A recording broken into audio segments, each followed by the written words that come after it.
Hi guys, welcome!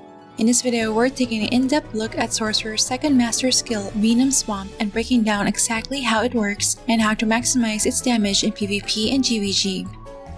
Venom Swamp, or VS, creates a poison field at a target location, dealing poison element magic type HP loss damage every 0.5 seconds to all enemies standing within its 4-meter radius area of effect. It lasts for 8 seconds and has a 5-second cooldown, which means you can have up to 2 swamps active at the same time for stacking damage. Although poison element has a disadvantage in most PvE content, VS actually deals 100% more damage to monsters, making it still viable in certain PvE content. VS also has a 30% chance to inflict enemies with new poison for 10 seconds, so even if enemies step out of the swamp, they can still take damage over time. What makes VS especially powerful in PvP and GVG is that it can be cast on top of Earth Field, cannot be removed by Genetic's Crazy Weed and Royal Guard's Earth Drive, and does not reveal your hiding status. Since it deals HP loss damage, it also cannot be blocked by Magic Flee and cannot be reflected. Now let's talk about its passives. The first passive, Domain of Poison, grants synergy between VS and elemental fields, where fire, wind, water, and earth fields are able to deal 100% of VS damage per second. On top of that, it increases the poison element counter coefficient of all allies within elemental fields by 0.15. This effectively reduces poison's elemental disadvantage against players equipped with Ergot Picard. The second passive, Boiling Toxic Swamp, increases your AoE skill magic damage by up to 30%, which directly boosts VS damage. It also reduces the cooldown of Mental Blast by 1 second, giving you the option to include it in your skill rotation. Personally, I avoid using Mental Blast in GVG since it removes your hiding state. And the third passive, Venom Spirit, allows you to summon High Elf Serpents to fight alongside you via the Summon Elemental skill. While Serpents is active, your poison damage increases by 1% per skill level of Summon Elemental and Venom Spirit, giving a total of 20% poison damage at max level. Serpents can auto-attack enemies and use 2 skills. First is Venom Shield, which is a defensive skill that reduces HP loss damage you receive by 30% and grants a chance to inflict poison status to attackers, offering protection against other swampers. The second is Venomous Strike, which is an offensive skill that deals poison element magic damage. Its damage is doubled against poison targets or enemies standing inside VS. All in all, VS provides powerful zone control with strong damage scaling when built correctly. So how do you boost the damage of VS? Since it is considered as AoE poison element magic type HP loss damage, you need to pump your magic attack, refine magic attack, magic damage, ignore MDef, M-Pen, AoE magic damage, poison damage, and HP loss damage. Unlike traditional magic skills, skill damage, shoot to final damage, and final damage stats do not affect the damage of Venom Swamp. Additionally, you can use damage modifiers based on the target you're fighting, such as damage to humanoid species and damage to players. Just note that damage to all monsters, damage to size, and damage to element modifiers have no effect on VS damage. Up next, let's look at the recommended stats and damage modifiers. For attribute point distribution, ensure first that you have sufficient points on decks to reduce the variable cast time of skills. If your current setup already allows you to insta-cast VS and elemental fields, then you don't need to invest additional points into decks. Do keep in mind that some skills have fixed cast time, which can only be reduced through Dark Illusion Star card, a +15 Orleans Server Star, Archbishop Sacrament buff, and the first entry on Sacre 1 memories. After that, max out End to boost your magic attack, which serves as a foundation for increasing magic damage. Next, invest in Vid to improve your survivability in PvP and GVG, where you'll often be under pressure. As for the remaining points, you can allot it on Agi to increase attack speed, which is only situationally useful when auto-attacking objectives like the Imperium or Sentry Towers in GVG. When it comes to damage modifiers, focus on the core stats that maximize VS damage. You'll need at least 221 Ignore MDef if you want to fully counter the magic defense of high-end players. It's very important to have a balanced distribution across these stats, since overinvesting in a single stat can lead to diminishing returns. Up next, let's go over the recommended skill point allocation. For the Tier 1 Mage skill tree, the only important skills to get are increased spiritual recovery for improving SP regen and level 3 Frost Diver as prerequisite to Water Field.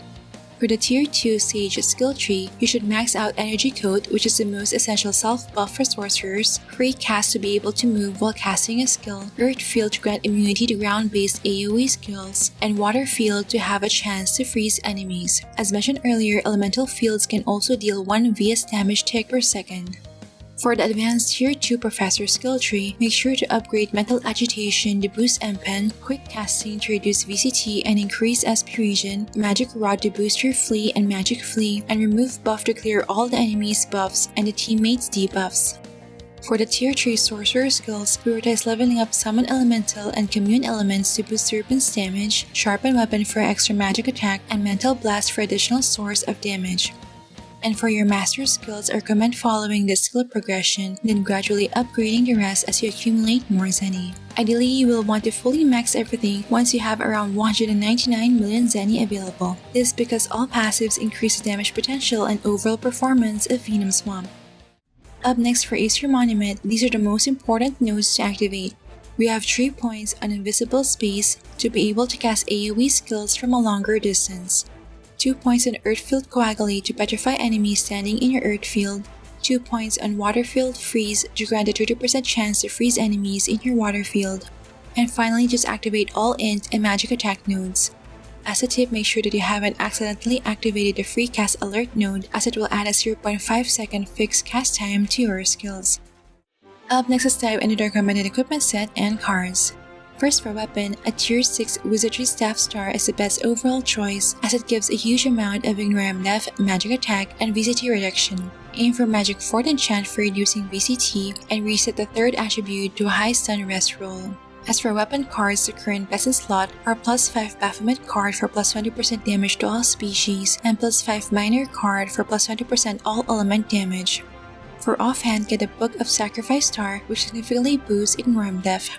Aim for Insight Fort Enchant for additional Ignore Def, and reset the third attribute to high physical damage reduction roll. As for offhand card, the best in slot is Wicked Sunflower Star card for increasing AoE magic damage. For armor, go for Robe of Cast Star as it gives a balanced amount of magic damage modifiers. Aim for Magic Fort Enchant and reset the third attribute to a high stun rest roll. As for armor card, you're free to use any of these defensive cards for survivability or these offensive cards for boosting damage. For garment, the only option is Nat Seeker's Cloak Star for increasing Ignore Def and Magic Attack. Aim for Arcane Fort Enchant for boosting magic damage and reset the third attribute to a high stun rest roll. As for garment card, inlay a Dark Assassin Cross Aramis card for improving survivability or a Harpy Star card for increasing magic attack %. For footgear, go for Crystal Pump Star for boosting magic attack. Aim for Arcane Fort Enchant and reset the third attribute to a high stun rest roll. As for footgear card, inlay Moonlight Flower Star card to negate the slow effect while in hiding state. However, since it's too rare and expensive, another option is to use a Fallen Bishop card for +15% damage to humanoid species. For accessories, just choose depending on the stat you're lacking. Personally, I prefer Eye of the Land Star and Pocket Watch Star. Aim for Anti-Mage Fort Enchant and reset the third attribute to high physical damage reduction roll. As for accessory cards, the current best picks are Smoky card to hide yourself and Horror Star card to detect hiding enemies. For headwear, here are my top picks for each slot. For head, use the Alligator Hat Seasonal in GVG and the Nostalgic Love Poem in PvP for boosting your damage to humanoid species. Aim for a high magic attack enchant. As for headwear cards, the top picks are Katarina card for M-Pen, Dark Illusion Star card for reducing fixed cast time of skills, or Orc Hero card to prevent getting stunned. For face, I recommend getting the Aviation Goggle Seasonal in GVG and a High Refined Monocle in PvP. Aim for Insight Fort Enchant and reset the third attribute to a high magic attack roll. For mouth, use a High Refined Angry Snarl for humanoid damage reduction, Whisper of Love for AoE magic damage, or Ceremony Spinning Sweet Dream for M-Pen. Aim for a high magic attack enchant. For back, go for a Flying Wisdom Seasonal in GVG and a High Refined Moment of Choice in PvP. Aim for Insight Fort Enchant and reset the third attribute to a high magic attack roll. And lastly for tail, I recommend using Star Navigator Cord Seasonal in GVG and Peter Wendy in PvP. Aim for Arcane Fort Enchant and reset the third attribute to a high int roll. Up next, here are the other upgrades that you can invest in to further boost your damage. For guild buffs, make sure to max out all your blessings and prayers that provide magic attack, M-Pen, Ignore Def, damage to humanoid species, and poison damage. For equipment memory, make sure to max him out to level 40 for increasing magic attack. Select the following preferred stats from the attack and special word pools which help boost your VS damage. For skill inheritance, you can get Amplify Magic Power to boost your magic damage by 50% with a 33% uptime, Shadow Cheese for plus 12% magic damage while hiding, M-Pen, and Int.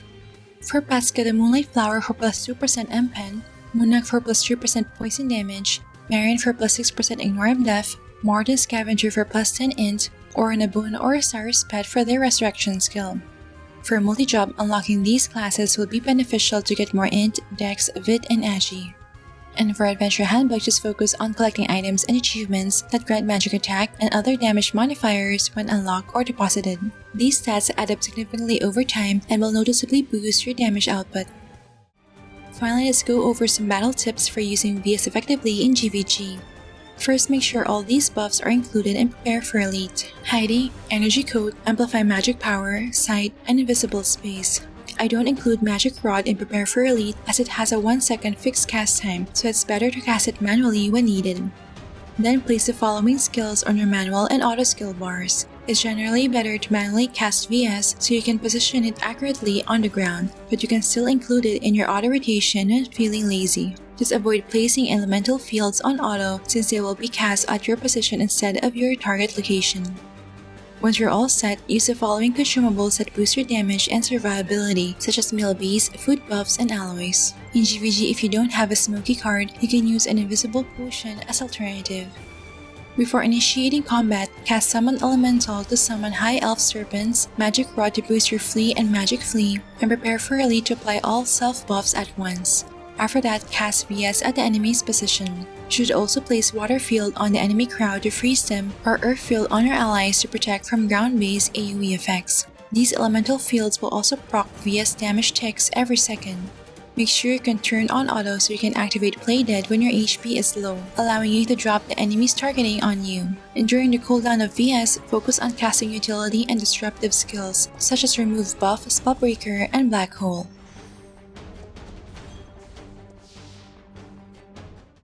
And there you have it, that wraps up my guide on Sorcerer's second Master skill. Overall, Venom Swamp is still a powerful Master skill with great zone control and AoE damage in PvP and GVG. Is MS2 still the most useful Master skill path for Sorcerers in GVG? Let me know your thoughts in the comment section below. Alright, that's it for this video guys. Don't forget to like if you enjoyed watching this guide. If you're new here, I would love you to consider subscribing by hitting the subscribe button down below. I would love to have you back. Thank you for watching and see you in our next episode.